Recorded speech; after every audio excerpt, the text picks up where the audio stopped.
புரட்சித் தலைவர் எம்ஜிஆர் அவர்கள் கொடை வள்ளல் என்று நீங்கள்லாம் சொல்கிறீங்க. அந்த கொடை வள்ளல் தன்மை யாரிடம் கற்றுக்கொண்டார் தெரியுமா? ஒரு நகைச்சுவாளரிடம். அவர்தான் என்எஸ் கிருஷ்ணன். அவரை பார்த்து தான் தானும் கொடுக்க வேண்டும் என்ன எப்படி வந்தது?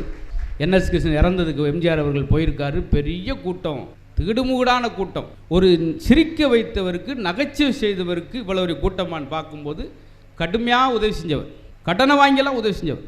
ஐயா பொண்ணுக்கு சடங்கு வச்சிருக்கியா அப்படின்னு ஒருத்தர் வந்து நிற்பான். என்எஸ் கிருஷ்ணன் கொடுக்கன்னு ஆசை இருக்கும். பக்கத்தில் டீயை மதுரம் விட மாட்டாங்க. எல்லாத்தையும் கொடுத்தா எப்படி அப்படி இருந்தும் போய் டீ கொண்டு வாமா அப்படின்னு சொல்லிட்டு அங்கேருந்து ஒரு வெங்கல கூத்தலை தூக்கி ஓடுறான்டுவார்.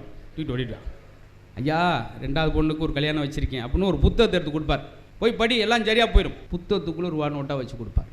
தன் வாழ்நாள் முழுதும் கடனை கூட வாங்கி வாங்கி கொடுத்த கொடை வள்ளல்னால தான் அவர் கூட்டத்துக்கு வந்த, அவர் இறந்ததுக்கு வந்த கூட்டத்தை பார்த்து நாமளும் பிறருக்கு சேவை செய்ய வேண்டும், அப்பொழுதுதான் இவ்வளவு கூட்டத்தை சம்பாதிக்க முடியும் எண்ணி மக்கள் திலகம்